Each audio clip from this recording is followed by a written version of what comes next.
मित्रों नमः संस्कृताय। इसके पहले हम प्रयत्न के विषय में आप लोगों को पढ़ा चुके थे।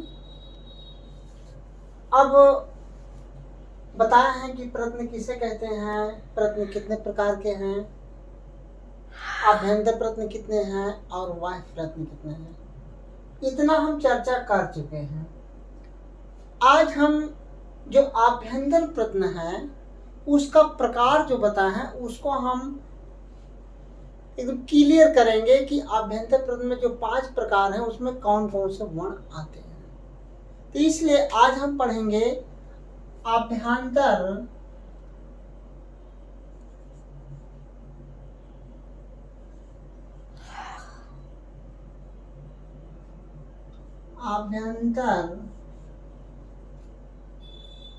प्रयत्न के प्रकार। आज पढ़ेंगे आभ्यंतर प्रयत्न के प्रकार। आभ्यंतर प्रयत्न में कौन कौन प्रकार हैं? नंबर 1 अस्पृष्ट। अस्पृष्ट को हम व्यंजन पढ़ाते समय बता दिए हैं कि अस्पृष्ट को अस्पर्श व्यंजन भी कहा जाता है, क्योंकि अस्पर्श व्यंजन उसे कहा जाता है कि किसी वर्णों के उच्चारण में हमारी जीवा किसी न किसी मुंह के किसी न किसी स्थान को छूती है, इसलिए वो वर्ण जो है अस्पर्श व्यंजन कहलाता है। पहला है अस्पृष्ट। नंबर 2 ईषत् अस्पृष्ट।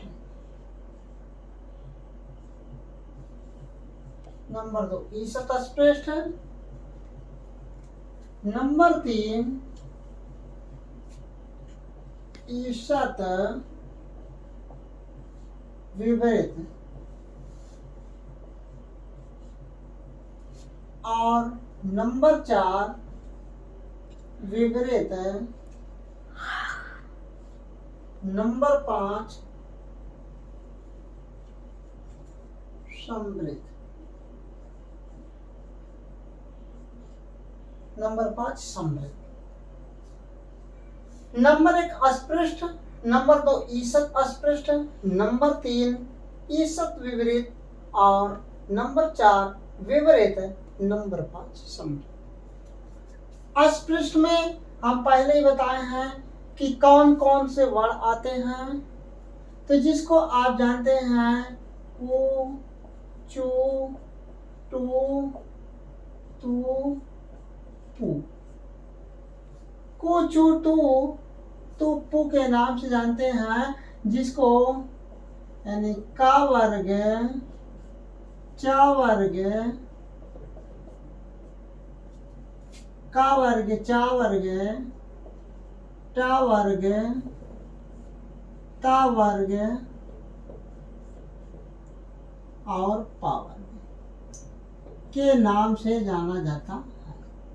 यानी कु, चु, टू, तू, पू का मतलब का वर्ग, चा वर्ग, टा वर्ग, ता वर्ग और पा वर्ग। इसके पहले हमें भी बता दिए हैं कि का वर्ग में कौन कौन वर्ण आएंगे। का वर्ग में मान लो का, खा, ग, घ, अंगा।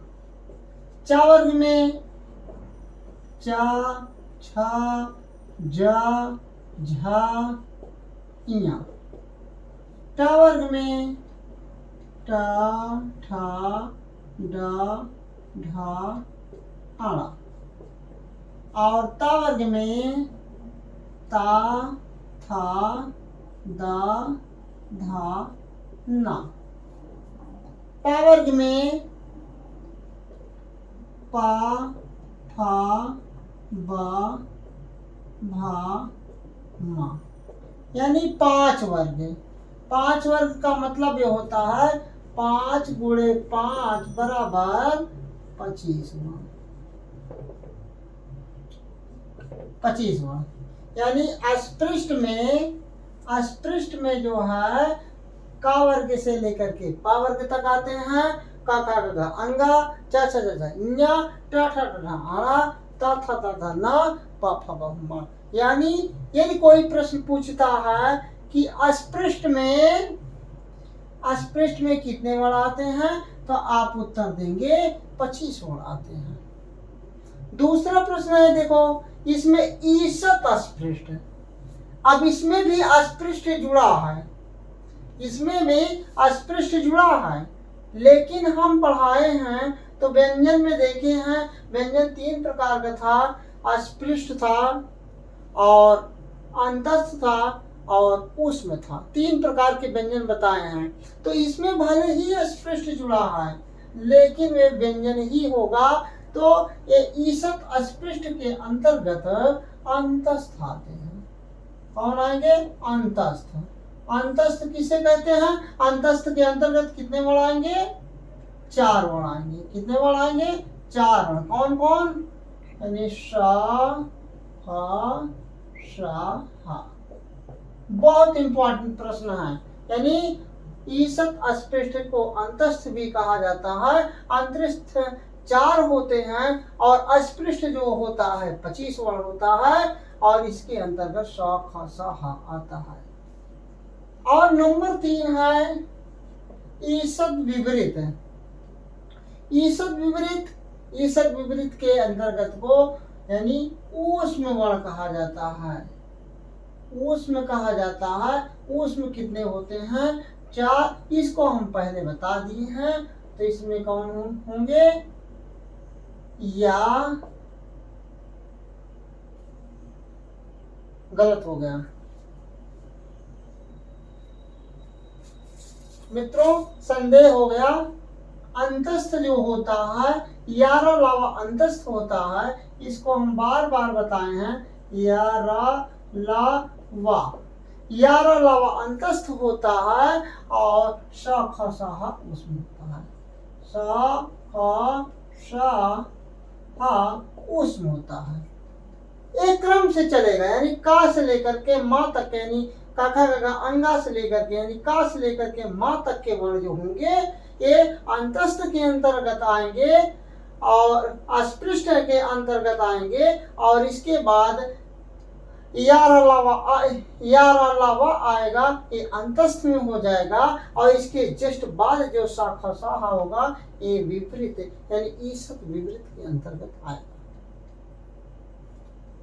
अब विपरीत है।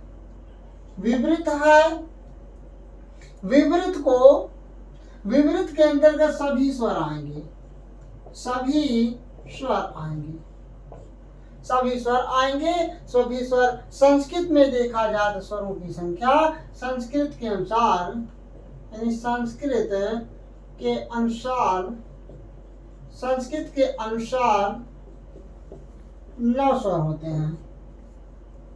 यानी संस्कृत में विपरीत में जो है सभी स्वर आएंगे और संस्कृत के अनुसार 9 स्वर होते हैं, जिसे अच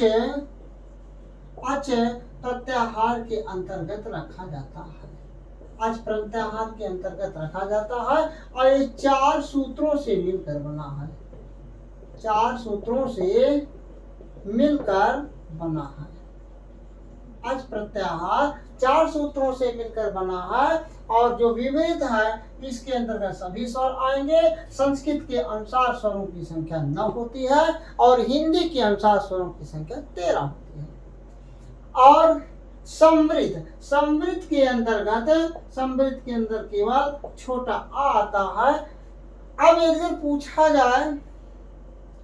पूछा जाए कि विपरीत में भी सभी स्वर आ रहे हैं और इसमें भी आ रहा है, यदि अगर प्रश्न पूछा जाए कि यदि अगर क्या आ और विपरीत और समृद्ध के अंतर्गत आएगा, तो आ एक ऐसा है कि इसके अंतर्गत भी आएगा और इसके भी अंतर्गत आएगा। और इसके साथ साथ आ ऐसा एक वर्ण है जो कि आ के उच्चारण के बिना जब तक किसी भी वर्ण में आ नहीं लगेगा तब तक उसका सिद्ध उच्चारण नहीं कर सकते हैं, इसलिए इसको समृद्ध में रखा गया है। ये व्यंजन में भी कोई भी वर्ण होगा तो उसमें आ जरूर लगा रहेगा। तो एक बार फिर समझ लीजिए कि अस्पृष्ट के अंतर्गत 25 वर्ण आएंगे, यानी का गंगा, च झंझा, ट आड़ा, ता दधना, पा मा। और इसके बाद ईसत अस्पृष्ट में यार अलावा अंतस्थ यानी अंतस्थ वर्ण आते हैं। इनकी संख्या 4 होती है, इनकी संख्या 25 होती है।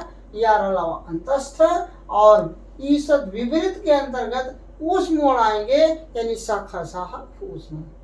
इसको हम बार बार बताए हैं कि यार अलावा अंतस्थ होता है और शाखा साहा ऊष्म होता है। विपरीत के अंतर्गत सभी स्वर आएंगे। स्वरों की संख्या संस्कृत के अनुसार 9 होती हैं, जिसे अच प्रत्याहार के अंतर्गत रखा जाता है। अच प्रत्याहार 4 सूत्रों से मिलकर बना है और जो व्यंजन होता है, व्यंजन को संस्कृत में हल कहा जाता है, जिसमें कि व्यंजन को संस्कृत में हल कहा जाता है, लेकिन इनकी संख्या 33 होती है, लेकिन हल प्रत्याहार के अंतर्गत 34 वर्ण आते हैं। यदि पूछा जाए संस्कृत में व्यंजनों की संख्या कितनी है तो आप उत्तर देंगे 33, और यदि पूछा जाए हल प्रत्याहार के अंतर्गत कितने वर्ण आते हैं तो आप उत्तर देंगे 34, क्योंकि शिव के माहेश्वर सूत्र में हा का प्रयोग 2 बार हुआ है।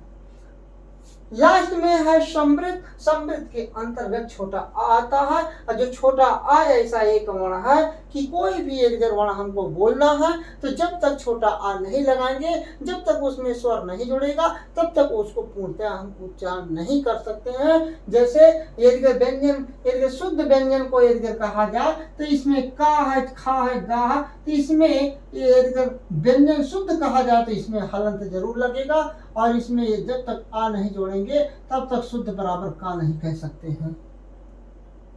आज का वीडियो यहीं तक रहेगा, इसके बाद आगे फिर हम मिलेंगे। नमस्कार।